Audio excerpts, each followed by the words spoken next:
we've got another one for viewer game analysis. And this time we've got a 1500 with white versus a 1700 with black. And Akaru Khan pops up. And everything's handled properly so far. Knight d7. And it was the Smyslov variation, then the Petrosian variation, then the Karpov variation when he revived it. I don't even know what the name of this one is anymore because they like to change it named after great players every now and then. But white's got a number of different options here, ranging from aggressive to solid. Personally, I like the lines with knight g5, especially the lower the rating, the more I like knight g5, because people can get knee-jerk reactions here and bad things can happen. Like if you play h6, which looks natural enough, knight e6, and after, say, f takes, check, and mate, there are some cute tricks with knight g5. But going along with the way the player played the game, he played knight f3, not bad, knight gf6, and then this is a critical moment already, because he played a move which is okay, but this was already a sign that things are going to go wrong pretty quickly. To me, I would be very confident with black seeing this next move from white. Because bishop d3 was played, and this misplaces the bishop, and you don't want to move pieces multiple times in the opening. So after bishop d3, takes, knight f6, and the bishop is hit, and typically you're going to have to move the bishop again back to d3. That's why if you're going to play knight f3 following knight f6, you should take and then place the bishop on a more optimal square, which is c4.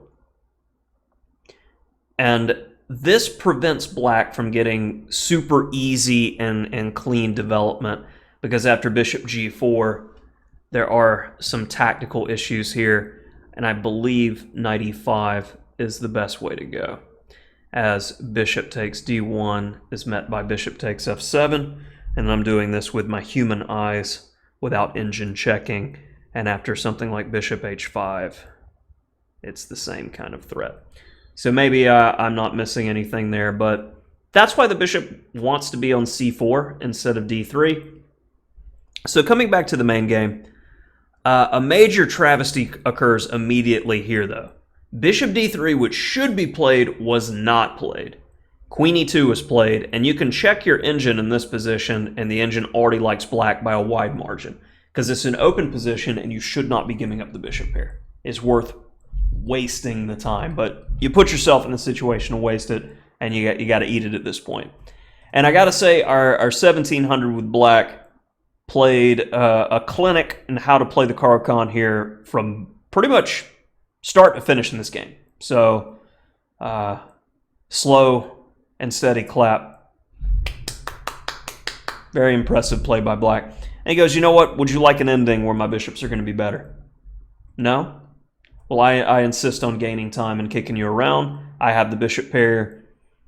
I'm making you waste time. It's punishment. Bishop e4, threatening to take f3 at any point in time, ruining your pawn structure. Good play. This was probably the only blemish on the game. And black clearly strikes me as just a solid player. He's happy with his better position, happy with all the pluses, and he just wants to improve. But my immediate reaction here was, I want to break the guy now. g5. Bishop e3 is met by bishop takes f3, and bishop g3 is met by h5, where we still have castle queenside plans, as is going to be seen in the main game. But this is just not fun. Black is winning out of the gate here. So after bishop f4, e6, castle, castle, a4, and would you like to trade? Hard to decline, picking up a tempo. Just protecting the pawn, why not? Let's get that guy safe. c3 is definitely weakening the pawn structure even further. Maybe you want to try to go for bishop c3, so at least, I mean, we've got a target It's not much, but at least you got some activity and the pieces look a little bit better.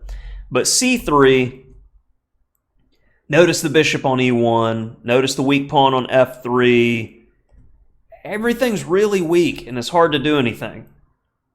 Bishop f6, all of white's pieces are passive. Improve the king, why not? Don't let his king in. Can't defend the h-pawn anymore. Force that. Okay, keep some tension, which isn't bad. And there's no rush. That's the thing with this type of position. Absolutely no rush. The only real weaknesses we're covering with bishop d4. If you trade, wins the doubled f-pawn. Get back.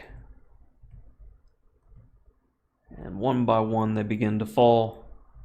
And blunder alert. It happens. Happens to the best of us. And that's all she wrote for that one. So overall, this was an opening mistake by white. If you're going to be preparing, I mean, a 1500 rated player, you're probably facing e4, e5, and e4, c5 the most. You'll start seeing the Caro-Kann more and more. And you'll start seeing the French more and more. Players start coming into their own in Class A and Expert, and you start seeing a lot of variance in openings and better preparation. So for our player playing white, I would definitely look at some specialty systems against the Caro-Kann instead of playing directly into the classical. I mean, the thing that's been hammering the Caro-Kann for pretty much a generation is playing the advanced, and it is, you do need to know 2 lines with c5 and bishop f5, but with the classical you have to know at least 3, so it's not a big deal to me. And if bishop f5, a line that I like lately for white is h4, so I would take a look at that line because it's definitely got some poison and it's relatively straightforward to play for white. So that'll do it for this video. Hopefully you enjoyed the technique from black. Played a fine Caro-Kann. And if you want your game analyzed, you can take a look up there where you'll find my information where you can send me games. And yeah, if you're enjoying the series, as always, I would sincerely appreciate it if you'd like the video and subscribe, because it helps us grow the channel. And you know, if I'm coming out with a video every day, I want to see those numbers climb little by little to keep me motivated. I appreciate all of your support. Thank you guys for tuning in.